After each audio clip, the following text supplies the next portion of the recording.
Hi everybody, I'm Mark Chaffardini. We're here at the 2019 Fantastic Fest. I'm here with director Jim Mickle to talk about In the Shadow of the Moon.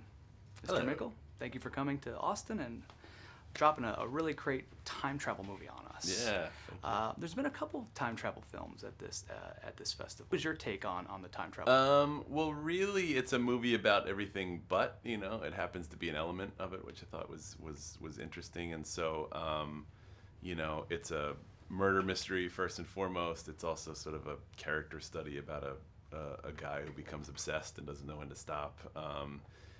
It's an action movie, it's a thriller, it's all these things, and that happens to just be one element. So I think the fun of it was to be able to sort of play with the concepts of it, but allow it to be this thing which we didn't really have to talk about. And also respect the audience enough to know that there's a certain language of time travel out there that you can expect them to come in with their own rules, I guess.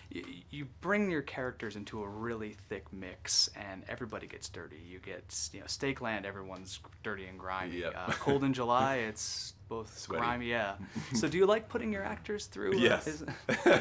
Yeah. I like. Yes, I love like noir stories that sort of take the main character and just have life beat him up, a lot. I think that's like the sort of classic like Private Eye that just goes through the ringer, and I think in our way, like Boyd is that character in this, obviously. Hopefully he gets redeemed by the end, but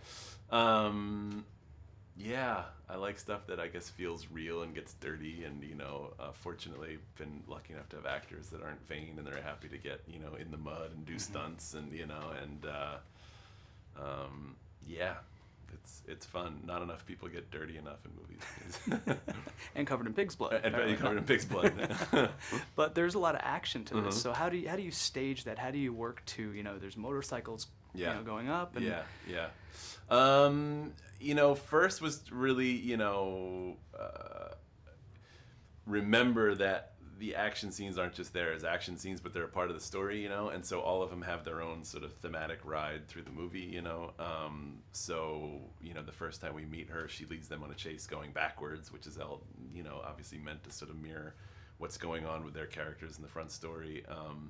The car chase was like, how do you sort of characterize this car chase? So it's, a woman who's obviously very nimble and can sort of fit into spaces that he can't, so she's on the motorbike, and he's got this big sort of hulking ancient antique truck that sort of can't keep up, which is kind of some of his weight that he's been carrying around. So it was always trying to find ways that the action scenes could sort of mirror the characters, what was going on, and then just having actors who were really game to do a lot of their own stunts, and then Jean Frenette was our stunt coordinator and also did some second unit photography for us, and I thought we sort of locked in very early on what our concepts were and how we were going to pull them off, and it wasn't easy, but really happy with them, and wanted also to be as practical as possible, so keeping the camera with him inside the truck for the car chase is it's a hard thing to do. You need a certain rig that does that, and but we were, went out of our way to make sure we had that, so it wasn't just green screen and stuff like that.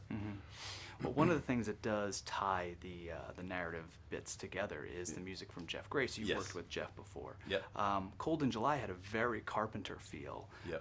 What was the dialogue between you and him for this? I think it was that originally the idea was going to have like different score for each different decade, so it was going to be like a Carpenter sort of thing in the 80s, and then we were going to go to a 90s sound, and then into sort of a postmodern sound in the 2015 era. But then very quickly I think realized that it was going to sort of be distracting, but that really I think what Jeff has always done a great job. Obviously I've done stuff that jumps genres and jumps tones, and I think Jeff has always been great at sort of being the glue that sort of marries everything together.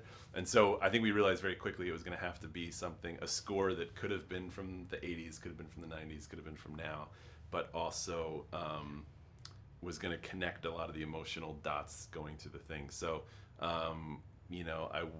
he's very good at classical, and so it was kind of fun to say, like, you can't be classical, it has to be like industrial sounds. It can't just sound like 80s synthesizer, it's got to be like these sort of found object things. And so I love challenging him to come up with new sounds and styles and stuff, and limiting. He's so talented that it's almost like if you just give him a blank canvas, he can sort of go out and too much, and it's fun to just be like, this is your sandbox, this is where we can play.